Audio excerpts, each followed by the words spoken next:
से आज एक कुख्यात अपराधी का उत्तर प्रदेश में अंत हुआ है, तो किस तरह से आज आप महसूस कर रहे हैं? आप पूर्व के मुकदमे में उसमें एक में वादी भी रहे हैं, कहाँ से मामला शुरू हुआ था, पूरी डिटेल में? देखिए, स्वर्गीय श्री ब्रह्मदत्त जी द्विवेदी ने स्टेट गेस्ट हाउस में बहन मायावती जी के प्राणों की रक्षा की थी। स्वर्गीय ब्रह्मदत्त द्विवेदी जी अयोध्या के प्रभारी थे। स्वर्गीय ब्रह्मदत्त द्विवेदी उत्तर प्रदेश सरकार में ऊर्जा और राजस्व मंत्री रहे। स्वर्गीय ब्रह्मदत्त द्विवेदी एक फौजदारी के वरिष्ठ अधिवक्ता थे। स्वर्गीय ब्रह्मदत्त द्विवेदी जी अयोध्या में न्यायालय में अधिवक्ता के रूप में अडवाणी जी की मुकदमे की पैरवी के लिए भी प्रस्तुत हुए। स्वर्गीय ब्रह्मदत्त द्विवेदी उत्तर प्रदेश के एक कद्दावर भारतीय जनता पार्टी के नेता थे। स्वर्गीय ब्रह्मदत्त द्विवेदी ब्राह्मण समाज के एक शिरोमणि थे। इन सब विशेषताओं के बावजूद भी उनके बढ़ते हुए राजनीतिक कद को आम जनमानस में बढ़ता हुआ देखते हुए एक राजनीतिक सुनियोजित षड्यंत्र के तहत कुछ स्थानीय लोगों ने उन्हें राजनीतिक क्षितिज पर सूर्य की भांति चमकने से रोकने के लिए उनका अंत किया। 9/10 फरवरी को लोहाई रोड पर एक तिलकोत्सव कार्यक्रम में सम्मिलित होने के बाद जब वह वहाँ से निकल रहे थे, गाड़ी में जैसे ही बैठने को हुए, उनके ऊपर अंधाधुंध कुख्यात अपराधियों ने, पेशेवर अपराधियों ने फायरिंग की, जिसमें स्वर्गीय श्री ब्रह्मदत्त द्विवेदी हताहत हुए, बल्कि उनकी घटना स्थल पर ही मृत्यु हो गई। उनके साथ जो एक पुलिसकर्मी, सुरक्षाकर्मी था ब्रजकिशोर तिवारी, वो भी इन कुख्यात अपराधियों के हमले में मृत हुए और उस वाहन का चालक शेर सिंह यादव उर्फ रिंकू वो घायल हुआ था। उसकी घटना की प्रथम सूचना रिपोर्ट मैंने कोतवाली फर्रुखाबाद में 10 फरवरी 1997 को विजय सिंह और उनके 3 अज्ञात साथियों के विरुद्ध दर्ज कराई थी। स्थानीय पुलिस ने उसकी विवेचना शुरू की।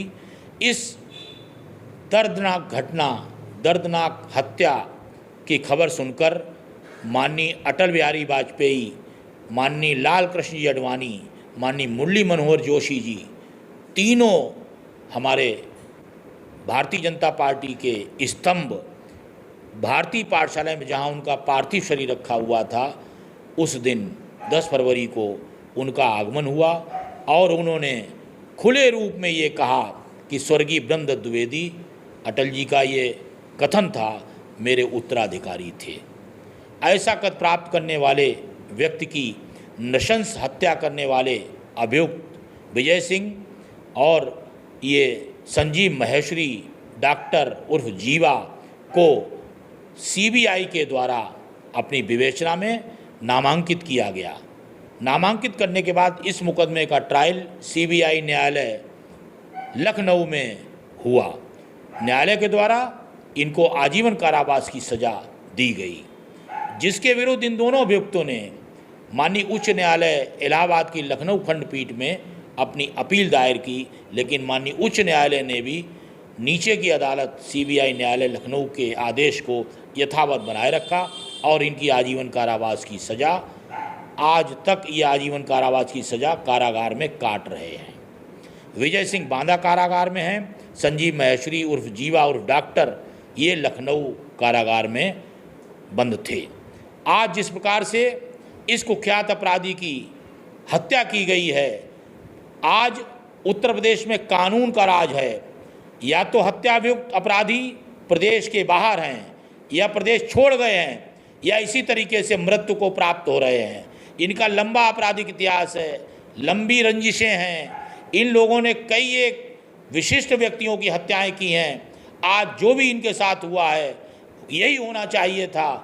उम्र कैद की सज़ा काट रहे, जेल में रहने के बावजूद भी ये अपनी आपराधिक गतिविधियों को वैसे ही चला रहे हैं जैसे कि बाहर रह कर के चलाते हैं। अंदर रह कर के भी ये बाहर समाज में अपहरण, फिरौती, हत्याओं का लगातार कराने का सिलसिला इनके द्वारा जारी है।